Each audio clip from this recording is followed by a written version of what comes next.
have the maximum capacity to do what they want. Okay, thank you for that. We really need to move on because I'm being told by my very good timekeeper. So, any more questions? Well, actually, I think it's been alluded to already, but something that I picked up from what you said, the matter of context and the fact that classrooms are artificial places.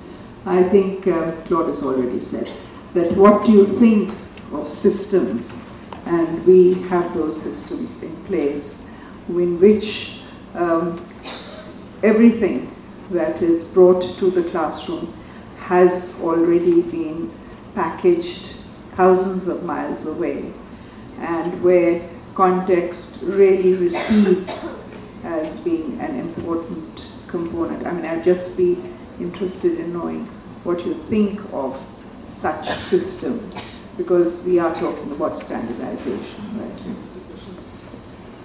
At a very, very general level, I know there is a lot of critique and criticism out there about standards and the tendency towards standardization.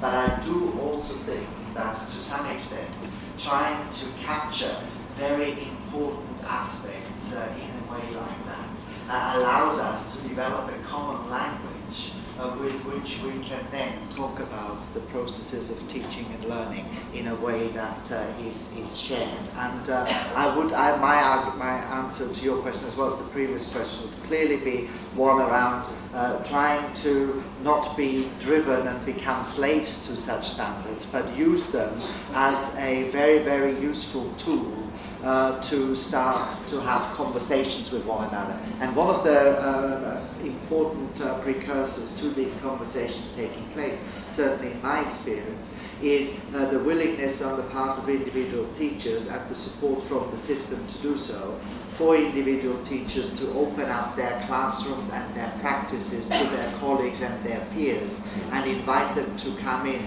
and observe and share their practice and talk about each other's practice through mentoring, through coaching. So you develop a shared understanding, which then means you don't have to be desperately looking elsewhere to provide solutions for you, but you can make a very active contribution towards developing these solutions locally for yourselves. Is there another question? I'll very quickly like to ask two questions. One has already been alluded to by Dr. Alvares, where he talked of the O and A level. In our discussion since the morning, we have heard about learning, and we have heard about teaching. But a lot of that is driven by the examination system, by that authority, whether it's global or whether it's within the country. And no one has talked about that since the morning, and I wonder if any of the panelists would like to respond as to how do we include them in the dialogue. My second point is, in Pakistan, as we all know, and since we are all addressing issues in Pakistan's education, we have a very potent madrasa system. I would like to ask the panelists one simple starting point. How do we alter the conceptualization of the madrasa system? Thank you.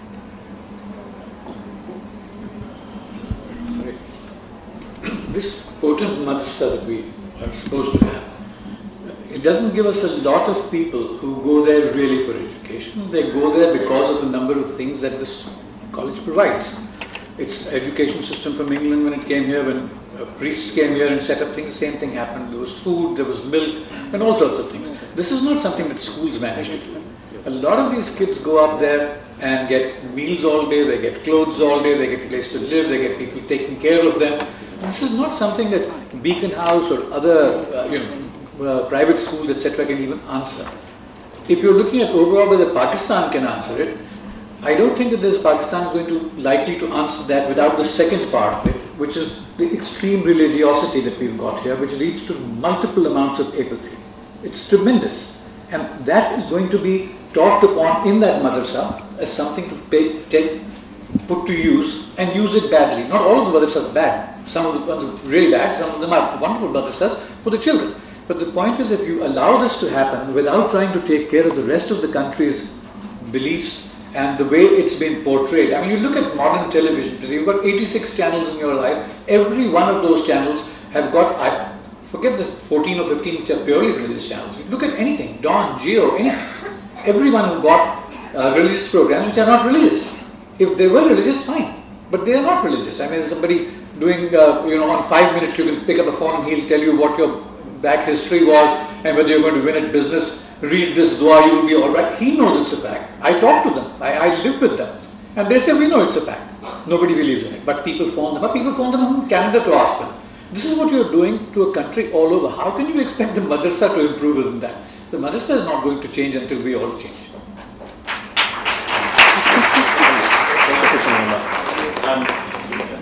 As somebody who's not from Pakistan, I think that you have to see the extreme, I forgot the terminology you use, but the views that are expressed in madrasas and so on as really a reflection on the way our world is. And coming from Britain, then what I would say is that one of the things that's going to change that is when countries like Britain and America start seeing their role not as aggressive powers in the world, but actually see their roles as being supportive. And within Pakistan, what I would say is that there isn't sufficient proportion of the wealth of this country invested in the public education system. I mean, Pakistan has, for a country with the resources that Pakistan has, it has one of the worst education systems in the world. And there has to be a much greater investment. Until those things are done, which have nothing to do with the madrasa system, then that system will continue.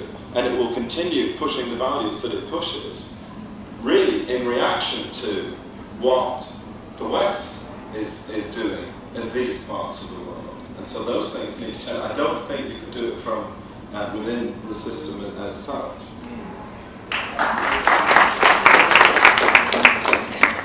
Thank you. I'd like you to join me in thanking our panellists for their time. We have run out of time. And